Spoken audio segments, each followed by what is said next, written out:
નસવાડી તાલુકાના પલાસણી ગામે ઇન્દોરવાડી થવાના એંધાણ દેખાયા. પાણી પુરવઠાના ફિલ્ટર પાણી સંપમાંથી મૃત ગરોળી કાચિંડો તાલુકા પંચાયત સદસ્ય દ્વારા બહાર કાઢી રોષ વ્યક્ત કરાયો.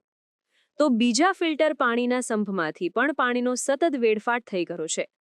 પાણી પુરવઠાના અધિકારીઓ ધ્યાન ન આપતા હોય તેવા વરવા દ્રશ્યો સામે આવ્યા. મોધલા બેઠકના તાલુકા સદસ્ય વિપિન પરમારે આવું પાણી પીવાથી અમારા લોકોના સ્વાસ્થ્યનું શું જણાવી રોષ વ્યક્ત કર્યો. આ પલાસણી ગામનો સંપનો કૂવો છે અહીંયા આગળ, બરાબર છે. હવે અહીંયા આગળ આ ફૂલ પાણી ભરેલો, જોજો ભાઈ બતાવો છે એમને. આ બધું પાણી ભરેલો છે, બરાબર છે, ફૂલો ફૂલ. હવે અંદરથી અમે લોકો અહીંયા તપાસ કરવા આવ્યા તો અહીંયા એક મરેલી ગરોળી નીકળ્યા, તમે જોઈ શકો છો. બતાય ભાઈ એમને, આ જોઈ લો, આ મરેલી ગરોળી છે, બરાબર છે. તો પછી અહીંયા આ ગામના લોકો એવું કહે છે કે ભાઈ અહીંયા પાણી શુદ્ધ છે, બરાબર. હવે આવું બધું પાણી પી ગામના લોકો તો પછી માણસ મરે કે શું થાય? આવી બી ઘણી જગ્યા પર બધી બનાવો બને છે અહીંયા આગળ મરી જવાના, બરાબર છે. તો અહીંયા કેવી પરિસ્થિતિ થાય? બરાબર, એટલે સરકાર કહે છે કે અમારું બધું કમ્પ્લીટ હોય છે, આ કેવું આ વિકાસના કામો આવા છે તમારા? હજુ એ તો ખરું જ છે, પણ તમને બીજું બી એક બતાવું છું. તમે મારી જોડે ચાલો પાછળ આવો તો આ બાજુ.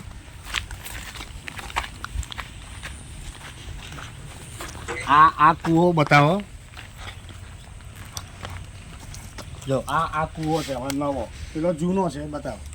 એ જૂનો કૂવો છે, આ નવો કૂવો છે. હજુ હમણાં જ બનાવ્યો છે, લગભગ 3-4 મહિના થયા, બરાબર છે. હવે બહેનો તો છે, આ પાઇપનો કોઈ નિકાલ નથી, કશું જ નથી. તો મારું એવું કહેવું છે કે આ લોકોનું જે પાણી છે, પાણી નીકળે છે ક્યાંથી? અહીંયાથી તમને બતાવું મેં. તમે જો અહીંયા આ ઝૂમ કરીને બતાવું છું મેં તમને.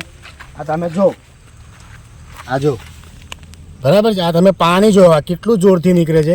અને આ બધું જ પાણી તમે જોઈ શકો છો, આ બધું જ વેસ્ટેજ પાણી સીધું નદીમાં જાય છે, બરાબર છે. તો પછી આ કેવા વિકાસના કામો છે તમારા? અને આ ગામના લોકોના રોગચાળો ફેલાય આવું બધું પાણી પી પીને, તો મરી જાય તો એની જવાબદારી કોણ લેશે? બરાબર. એટલે આ સરકારને એક વિનંતી છે કે જેટલું બને એટલું જલ્દી આનું રિપેરિંગ કરાવડાવે અને શુદ્ધ પાણી પીવાનું મળે. આ ગામની બધાની આ ઈચ્છા છે.